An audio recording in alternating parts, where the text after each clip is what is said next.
어린이들이 함께 하니까 더 활기차고 더 좋아 보입니다. 감사합니다. 우리 성경 말씀 함께 보겠습니다. 시편 131편 말씀입니다.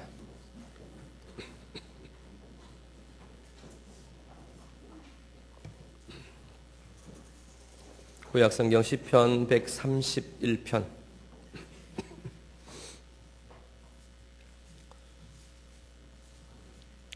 131편 우리 1절부터 마지막 3절까지 다 같이 읽겠습니다. 여호와여, 내 마음이 교만하지 아니하고 내 눈이 오만하지 아니하오며 내가 큰 일과 감당하지 못할 놀라운 일을 하려고 힘쓰지 아니하나이다. 실로 내가 내 영혼으로 고요하고 평온하게 하기를 젖된 아이가 그의 어머니 품에 있음 같게 하였나니 내 영혼이 젖된 아이와 같도다.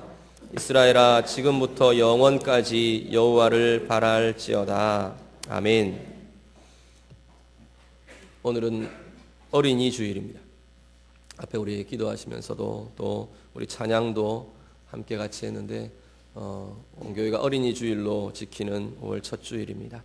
우리 주님께서는 어린아이와 같이 되지 않으면 천국에 들어갈 수가 없다, 그렇게까지 아이를 세우고 말씀하셨습니다. 그런데 이 말씀을 우리가 생각하면서 그러면 어린아이의 모든 모습이 다 천국에 합당하다는 모습인가? 그 말씀은 아닌 것 같아요.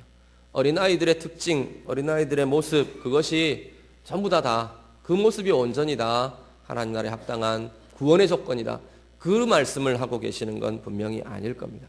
그렇다면 그 어린아이들의 특징들 중에 하나님 나라에 합한, 또 아니면 하나님 나라의 백성으로 살아가는데 아름답고 복된 모습들, 그것이 있다라는 겁니다. 그 모습 중에서 오늘 본문을 통해서 그런 하나님 나라의 관점에서 적합한, 하나님 나라의 관점에서 긍정적인 우리 아이들의 모습, 그것을 다루고 있는 본문을 통해 오늘 한번 묵상하고 함께 나누고 함께 은혜 나누기를 간절히 소원합니다. 오늘 본문은 사실상 평온에 대한 이야기들을 하고 있습니다. 다윗의 시편인데요, 다윗이 우리가 누릴 참된 평온이라는 게 어떤 건가, 참된 평안의 모습이 어떤 건가를 노래하고 있는 시편이 오늘 본문의 내용입니다. 평온에 대해서 노래하고 얘기하면서 그 평온을 깨는 것, 평온을 대적하는 것, 그것들에 대해서 버리는 것 선언하고 있고요. 하나님이 주시는 평온이라는 것이 이런 모습입니다. 나는 이렇게 진정한 삶의 평온을, 하나님의 평온을, 내 영혼의 평온을 누리며 살아가기를 원합니다 라는 고백과 노래가 오늘 131편의 내용입니다. 오늘 본문을 통해서 진짜 평안이 어떤 건가, 하나님께서 말하시는 평안이라는 게 어떤 건가, 내 삶은 어떤 부분에서 이 평온에 미치지 못하고 흔들리고 깨어져 있는가, 다시금 바로잡고 또 새롭게 하고 진정한 평온에 이를 수 있는 은혜가 오늘 본문을 통해서 우리 모두에게 나타나게 되기를 간절히 바랍니다. 먼저 오늘 1절 말씀 다시 한번 같이 한번 읽도록 하겠습니다. 131편 1절을 한 번 더 같이 읽겠습니다.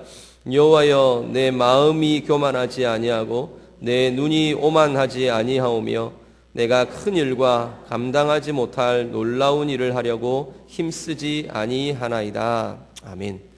1절 말씀에서 제일 먼저 다윗은 뭘 이야기하느냐면 내 평온을 깨는 것에 대해서 이야기합니다. 무엇 때문에 내 평온이 깨어진 건가?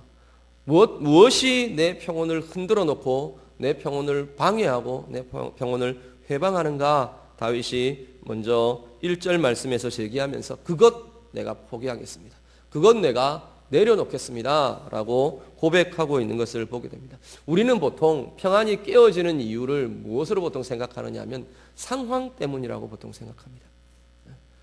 내가 내 평온이 깨어질 만한 문제가 일어났을 때 내 평안이 깨어지고 나는 평안하지 못하고 불안해지고 두려워지고 힘들어지고 고난에 처하고 그런 상황 때문에 내 평온이 깨어진다, 보통 그렇게 많이 생각합니다. 그런데 오늘 본문은 좀 다른 이야기를 합니다. 우리 마음에서부터 이 평온이 깨어진 이유를 찾고 있습니다. 다윗이 제일 먼저 평온이 깨어진 이유를 먼저 이야기하는 것은 교만이라는 겁니다.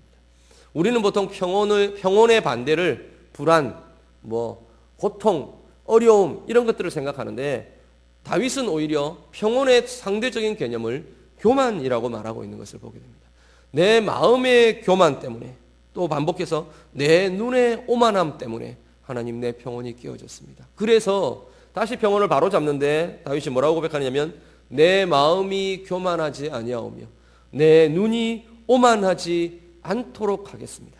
그래서 평온을 회복하게 하겠습니다 라고 이 다윗은 고백하고 있는 것을 보게 됩니다. 자신의 평온을 깨는 교만 내가 제거하겠습니다 고백하고 있습니다. 우리의 높아진 마음, 사실 교만이라는 것의 정의를 우리가 생각하면 스스로 자신을 높게 여기는 것, 이것이 어쩌면 교만이라고 볼 수 있을 겁니다. 스스로 높게 여기는 것, 스스로 자신을 높게 보는 시각, 이것이 교만이라고 볼 수 있을 텐데 이 교만이 있는 마음들은 나 스스로를 높게 여기기 때문에 만족하는 것이 어려워집니다. 나 스스로를 높게 여기기 때문에 내가 한 일에 대해서도 만족하기가 어렵습니다. 내가 뭔가를 했는데 어떤 성취가 있었는데 결과가 있었는데 내 마음이 교만과 오만이 내 높은 눈, 높은 마음이 내 가운데 있으면 어떻게 되느냐면 이 결과가 내 마음에 들지 않는 거예요. 내가 더 할 수 있는데 더 나은 결과를 얻을 수 있는데 더 좋은 결과가 내게 있어야 하는데 그 결과가 내 마음에 들지 않는 겁니다. 만족스럽지 않은 거예요. 그러니까 어떻게 하냐면 더 나은 것, 더 높은 것, 더 좋은 것, 내게 있어야 될 것은 더 나은 거야, 더 좋은 거야. 만족하지 못하고 불만스럽고 내 속에 다른 것들이 자꾸만 차지하게 되는 것을 보게 됩니다. 일의 결과들 그렇고요. 또 하나는 어떤 게 있냐면 사람들의 반응에 대해서 만족하지 못합니다. 내 눈이 높고 내 마음이 높아져서 교만이라는 것이 내 마음에 차 있으면 다른 사람이 내게 보이는 반응이 내가 만족스럽지 않아요. 내가 무언가를 말을 했는데 사람들이 이런 반응을 보였어. 아니 내가 생각하기에는 칭찬하고 내게 칭찬해 주어야 하고 내게 이런 반응을 보여주어야 하고 더 많이 사랑해 주어야 하고 이런 반응들이 내게 와야 하는데 그것들이 오지 않을 때 우리는 분노하게 됩니다. 내 마음이 곤고함을 겪게 됩니다. 내 마음에 짓눌림을 갖게 됩니다. 왜 저들이 나는 그렇게 하지 않는가? 인정해 주지 않는가에 대해서 힘들어하는 마음들이 우리 가운데 일어납니다. 이런 마음들이 우리의 평온을 깨는 마음들이 이유가 된다고 오늘 다윗은 고백하고 있습니다. 혹시 우리의 상황들을 한번 살펴보시길 바랍니다. 내 마음에, 내 최근에 또 아니면 내 마음에 평온이 흔들리거나 평온이 깨어지거나 내 안에서 불안이 일어나고 고민이 일어나고 문제가 일어나고 분노가 일어나고 이 평온이 깨어지는 내 마음의 상태들이 최근에 있었다면 그 이유들에 대해서 한번 짚어보실 수 있기를 바랍니다. 오늘 다윗이 고백하는 것처럼 혹시 나도 이런 이유 때문에 내 마음의 평온이 흔들리고 내 마음의 평온이 깨어진 것은 아닌가? 내 눈이 높아서 만족하지를 못해서 내 마음이 높아서 다른 사람들을 용납하고 받아들일 수 없어서 내 마음이 흔들리고 내 평온이 깨어지고 흔들리고 있는 상황은 아닌가? 우리 자신들을 돌아보실 수 있기를 바랍니다. 다윗처럼 이렇게 고백하셨으면 좋겠어요. 하나님, 내 마음이 교만하지 않겠습니다. 하나님, 내 눈이 오만하지 않겠습니다. 우리의 고백이 되실 수 있기를 간절히 바랍니다. 그리고 이 평온을 깨는 두 번째 이유를 오늘 다윗은 놀라운 일을 힘쓰는 것이라고 이야기합니다. 1절 하반절 말씀에 보면 다윗이 이렇게 고백합니다. 내가 큰 일과 감당하지 못할 놀라운 일을 하려고 힘쓰지 않겠습니다. 평온을 유지해가는 과정을 이야기합니다. 그 뒤에 평온에 대한 이야기가 나오기 때문에 주님, 하나님, 내가 큰 일, 감당하지 못할 놀라운 일, 이것 하려고 힘쓰면서 깨어지고 평온이 깨어지고 흔들리지 않도록 하겠습니다. 이건 내가 내려놓겠습니다. 참된 평온으로 이건 내려놓으며 참된 평온으로 나아가기를 원합니다. 다윗이 그렇게 고백하고 있는 것을 보게 됩니다. 앞에 부분에 마음의 교만과 눈의 오만, 교만 스스로 높아진 것이 평온을 깨는 이유였다면 오늘 지금 이 1절 하반절에서 놀라운 일을 힘쓰고 큰 일을 힘쓰고 감당하지 못할 일을 힘쓰는 것, 이것은 뭐냐면 욕심이라는 이유입니다. 내가 욕심 때문에, 내 안에 있는 욕심 때문에 내 한계를 넘어서는 일을 내가 꿈꾼다는 겁니다. 내가 도달할 수 없는 일, 내가 거기에 갈 수 없는 내 한계를 넘어서는 일들 내가 꿈꾸면서 도달하지 못했다고 내가 안달을 한다는 거예요. 내 한계를 넘어서는 일들을 내가 계획하고 꿈꾸고 욕심을 내면서 그것 이루지 못해서 내가 힘들어하고 고통스러워하고 불만스러워하고 불평하고 답답해하고 내 평안이 깨어진 그러한 모습들이 내게 있다라고 다윗은 지금 고백하고 있는 겁니다. 또 다르게 내 영역이 아닌 일, 내 한계를 넘어선 일, 그것에 욕심을 낸다면 또 하나는 뭐냐면 내 영역이 아닌 일을 내 것인 양, 당연한 것인 양 내가 정해놓고 그 욕심을 부리고 있으면서 내가 평온을 누리지 못하는 것, 그것도 평안이 깨어지는 이유라고 말합니다. 특별히 대표적인 내 영역이 아닌 일이 뭐냐면 노력의 결과입니다. 일과 상황이 되어진 결과라는 겁니다. 결과는 사실은 내 영역이 아니라 하나님의 영역입니다. 하나님의 주권의 영역에 있는 것이 우리 인생의 결과라는 부분입니다. 우리의 영역은 뭐냐면 과정이라는 부분이에요. 하나님이 내게 두신 과정들을 내가 최선을 다해서 하느냐, 최선을 다해서 그 과정에 내가 매진하느냐, 그것이 우리의 영역이고 그 결과, 우리에게 주시는 결과물, 그것은 하나님의 영역이라는 겁니다. 학생들이 열심히 공부했어요. 공부해서 시험의 성적 결과, 또 아니면 어떤 대학에 들어가는 결과, 또 그 과정의 준비들을 해서 또 내가 나아갈 취업, 또 아니면 내가 나아갈 어떤 비전들, 이 모든 결과라는 부분은 하나님이 주시는 결과라는 겁니다. 사업들, 내가 열심히 내 사업을 했어요. 열심히 내가 일을 했어요. 그 일의 결과는 누가 주시느냐 하면 하나님이 주시는 거라는 겁니다. 그런데 우리는 어떻게 하느냐면 결과를 내가 정해놓아요. 내 영역이 아닌 하나님의 영역인 결과를 내가 정해놓습니다. 이런 결과가 내게 있어야 돼. 그런데 그 결과가 내게 주어지지 않을까 봐 미리 고민합니다. 미리 힘들어해요. 미리 번민하고요. 미리 근심하고요. 그리고 그 결과가 주어졌을 때, 그 결과가 아닌 다른 결과가 주어졌을 때 분노하고요. 속상하고요. 화가 나고요. 짓눌리고요. 우울해지고요. 그런 마음들이 우리들의 모습이라는 겁니다. 혹시 나의 모습 그렇지 않은지 우리들을 돌아보시면 좋겠습니다. 내가 불안해하는 이유가 무엇인지, 평온하지 못하고 불안해하는 이유가 무엇인지, 내가 원하는 결과 그게 주어지지 않을까 봐 미리 불안해하고 있는 모습은 우리에게 있지 않습니까? 하나님 앞에 다윗처럼 하나님, 내가 큰 일과 감당하지 못할 놀라운 일 힘쓰지 않겠습니다. 내 영역이 아닌 것 내가 붙들고 고민하지 않겠습니다. 하나님 앞에 고백하며 평온을 회복하실 수 있기를 간절히 바랍니다. 하나님 앞에서 내가 흔들리는 이유가 내 한계를 넘어서는 것, 그것 안다라면서 내게 주어지지 않을까 봐 돌아보고, 또 주어지지 않았기 때문에 화를 내고 불안해하고 두려워하고, 그 주어지지 않았기 때문에 낙심하고 우울해하고, 그런 모습이 우리의 모습이 아닌지 우리 자신을 돌아보실 수 있기를 바랍니다. 다윗의 생애를 보면 얼마든지 이런 불안과 이런 두려움과 이런 어려움과 이런 분노와 이런 것에 사로잡힐 수 있을 만한 사람이 다윗이었어요. 자기가 이미 결과를 설정해놓고 내가 왕이 되지 않을까 봐, 저 사울을 처치하지 않으면 내가 왕이 되지 못할까 봐 두려워하고 불안하고 전전긍긍하고 근심하고, 아니요, 다윗 그러지 않았어요. 그러지 않을 수 있었던 것이 이런 기도 때문이었다는 겁니다. 하나님 앞에서 하나님, 내가 이것 버리겠습니다. 내 이 욕심들, 내 이 영역들, 내가 내 영역이 아닌 것에 대한 고민들 내가 하나님 앞에 내려놓겠습니다. 얼마든지 이 기도가 다윗을 그런 고민의 상황 가운데도, 문제의 상황 가운데에서도, 목숨의 위협을 받는 상황 가운데에서도 다윗이 하나님 앞에 평안을 누릴 수 있었던 이유가 된 것이 바로 이런 기도, 이런 고백들 때문이었다는 것을 우리가 기억하실 수 있기를 바랍니다.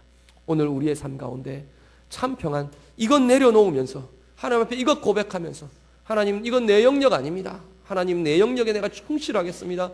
이 고백들을 가지고 평온을 누릴 수 있는 귀한 은혜가 우리 가운데 나타나실 수 있기를 간절히 바랍니다. 2절 말씀 우리 다시 한번 읽으시죠. 2절 다 같이 읽겠습니다. 실로 내가 내 영혼으로 고요하고 평온하게 하기를 젖된 아이가 그의 어머니 품에 있음 같게 하였나니 내 영혼이 젖된 아이와 같도다. 아멘. 아까 어린아이의 모습 제가 말씀을 드렸는데, 설교 서두에 이 어린아이의 모습에서 평온을 누리는, 하나님이 주시는 평온을 누리는 것 같은 그 모습을 2절에서 말씀하면서 나도 이렇게 되기를 원합니다 라고 다윗이 소원하고 고백하고 있는 것을 보게 됩니다. 어떤 모습이냐면 젖된 아이의 모습이라고 다윗은 설명합니다.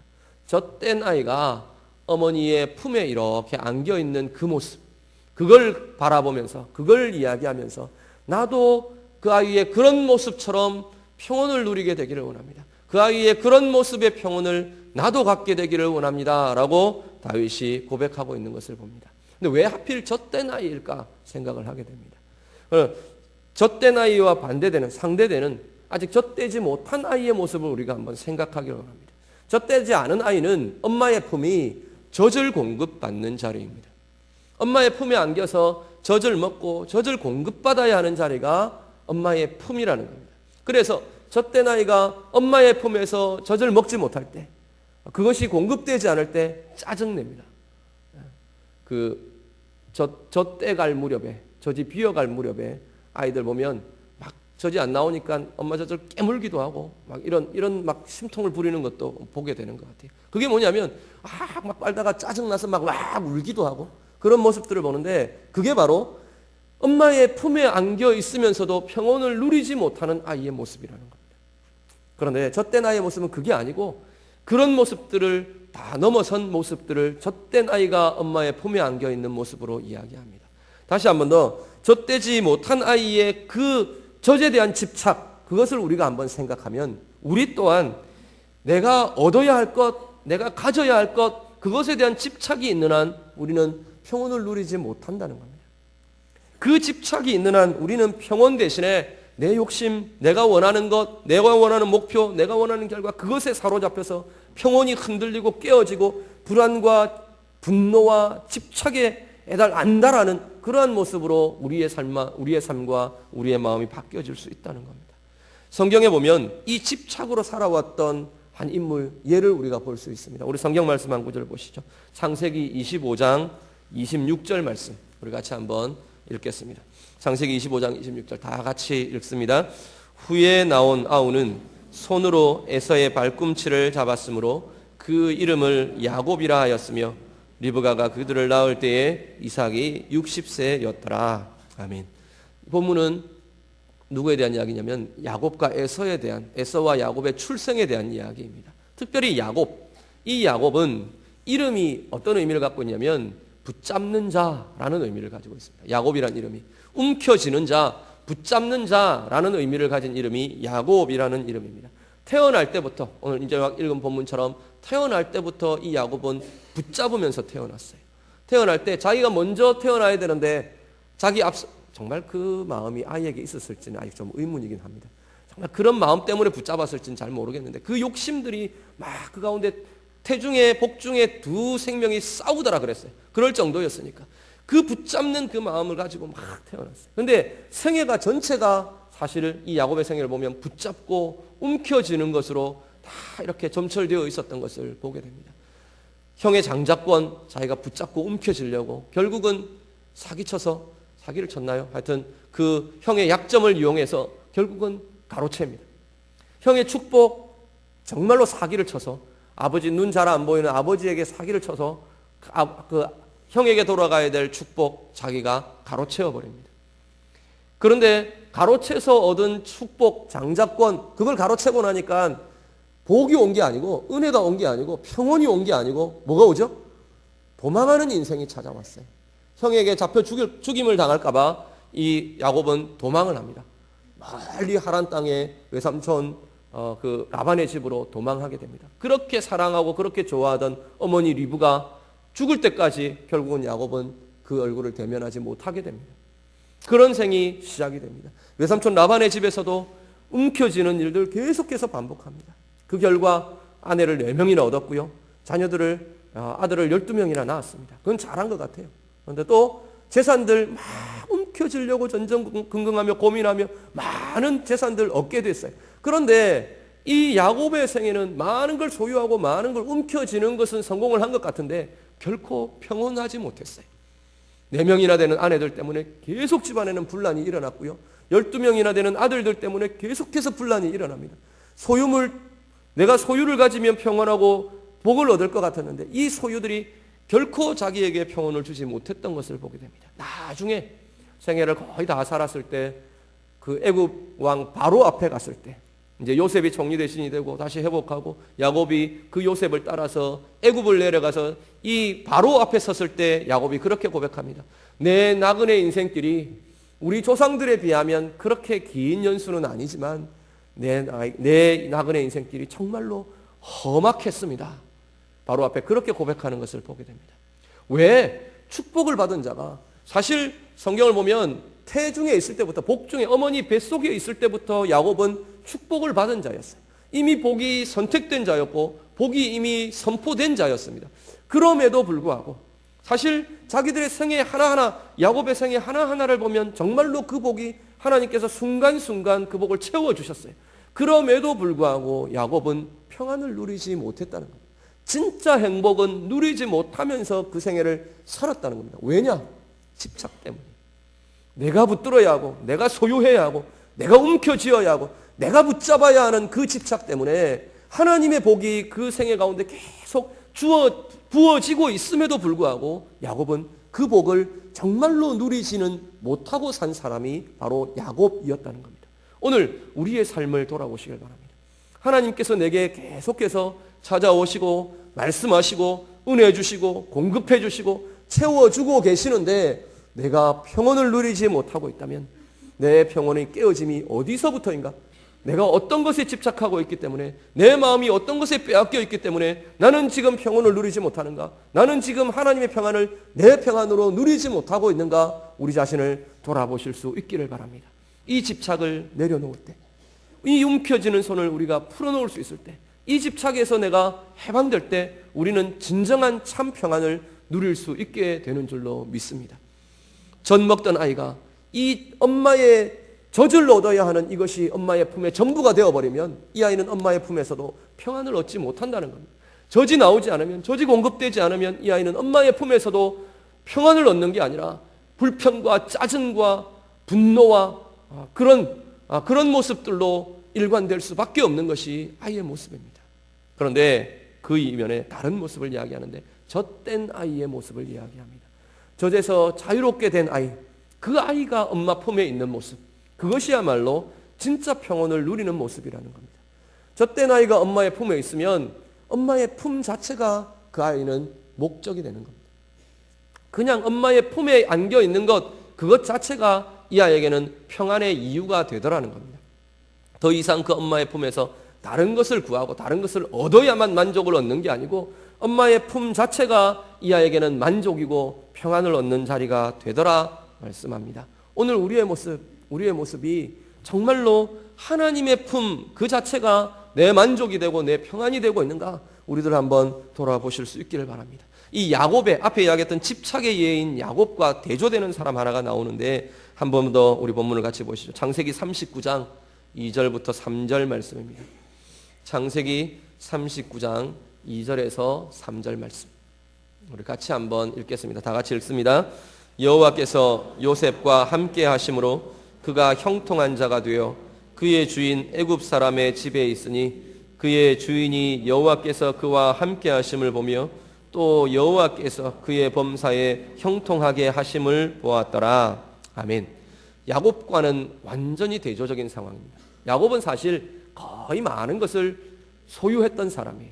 그런데 이 본문에, 창세기 39장의 이 본문의 요셉은 뭐냐면 아무것도 가진 것이 없는 사람이에요. 어떤 신분이죠? 노예의 신분입니다. 형들에게 팔려가지고 노예로 애굽의 장수 보디발에게 노예로 지금 팔려왔어요. 노예는 자기의 소유가 아무것도 없습니다. 자기 생명, 자기 인생, 자기 몸뚱아리 하나도 자기의 소유가 아니에요. 주인의 소유예요. 그런 상태의 요셉에 대해서 오늘 본문은 뭐라고 말하느냐면 형통함을 가졌더라 그랬어요. 형통함을 누리며 살았더라. 다른 말로 평안을 누리고 평안을 누리고 그 인생이 형통하게 진행되는 그 인생을 살았더라라고 말합니다. 그 이유를 뭐라고 말하느냐? 누가 함께 하시기 때문에? 하나님께서 함께 하심으로. 요셉은 아무것도 없는 자였지만, 아무것도 소유하지 못한 자였지만 하나님 품에 하나님이 함께 하심으로, 하나님이 함께 계심으로 평안함과 형통함을 누리며 살았던 사람이라고 소개하고 있습니다. 상황을 뛰어넘는 평안이 바로 하나님의 자녀들에게 있습니다.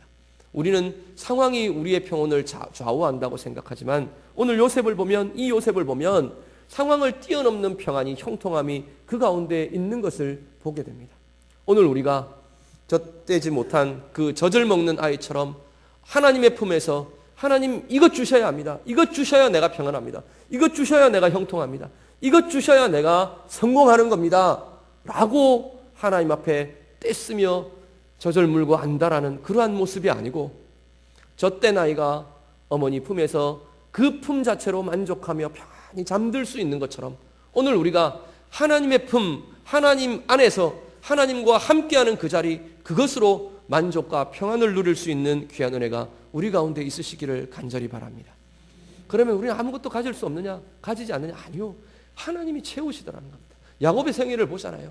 야곱이 안달을 한다고 해서 하나님 주신 게 아니고 야곱의 노력이 그것을 소유하게 한 것이 아니라는 겁니다. 다윗의 생애도 마찬가지입니다.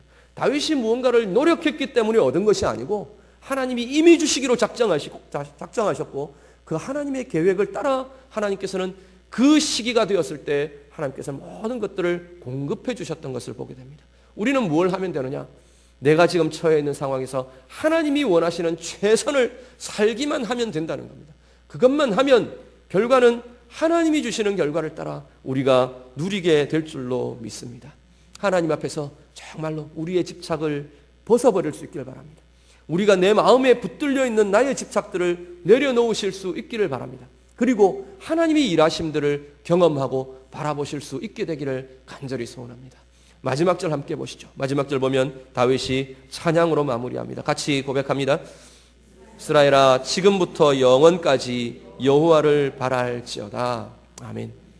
어미의 품에서, 엄마의 품에서 그 품 자체로 만족하며 잠든 젖된 아이의 모습과 같이 오늘 우리를 향해 다윗은 동일하게 권면합니다. 뭐라고 말하느냐 하면 지금부터 영원까지 여호와를 바랄지어다. 우리의 바람이, 우리의 소망이 정말로 하나님 자체가 되실 수 있기를 간절히 바랍니다. 오늘 나와 함께 하시는 하나님, 오늘 나의 일정 가운데, 오늘 내 인생의 여정 가운데 함께 하고 계시는 하나님, 내 사업과 내 일터 가운데 함께 하고 계시는 하나님, 그 자체로 만족을 누리고 평온을 얻으실 수 있기를 간절히 바랍니다. 그 하나님이 내 가운데 역사하실 것 마음껏 기대하시고요. 그 하나님이 나와 함께 하시면서 이루어갈 수많은 은혜들, 하나님의 향하시는 하나님의 계획들 마음껏 기대하시길 바랍니다. 내 욕심 대신 하나님의 일하심, 하나님의 계획하심, 하나님의 함께하심을 소망하며 고백하며 누릴 수 있는 진정한 평온을 누리는 우리 모두가 되실 수 있기를 간절히 바랍니다. 우리 인생 살아가면서 평온이 흔들릴 때가 있습니다. 여러 가지 이유들 때문에 평안이 흔들리고 평안이 깨어진 것 같고 불안이 찾아오고 두려움이 찾아오고 분노가 찾아오는 것 같은 시기가 분명히 있습니다. 우리의 인생 분명히 그것들을 겪어가게 됩니다. 그런데 그때마다 우리가 어떻게 이겨갈 것인가? 오늘 이 기도가 우리의 기도 되실 수 있기를 바랍니다. 다윗처럼 그 순간에 우리가 다윗처럼 이 시편으로 함께 기도하실 수 있기를 간절히 바랍니다. 어떻게 하느냐면 그 깨어진 그 순간에, 흔들리는 그 순간에 우리가 이렇게 고백하는 거예요. 하나님, 내 마음이 교만하지 않을 겁니다. 하나님, 내 눈이 오만하지 않을 겁니다. 하나님, 내가 큰 일과 감당하지 못할 놀라운 일 힘쓰며 안달하며 두려워하지 않을 것입니다. 내가 내 영혼으로 정말로 고요하고 평온하게 되기를 원합니다. 젖된 아이가 엄마의 품에서 평온한 것처럼 하나님, 내 영혼이 하나님의 품에서, 하나님 앞에서, 하나님 안에서 참 평안을 누리며 나아가겠습니다. 우리의 고백 되실 수 있기를 간절히 소원합니다. 이 소망과 이 기대와 이 기도가 있는 여러분에게 하나님께서 진정한 참 평온을 회복시켜 주시고 우리의 삶 나로 인해서 또 다른 사람에게 평온을 주시고 다른 사람에게 평안이 흘러가도록 평안의 통로로 사용하게 될 줄로 믿습니다. 오늘 예배하는 우리 모든 성도들에게 참된 이 평안이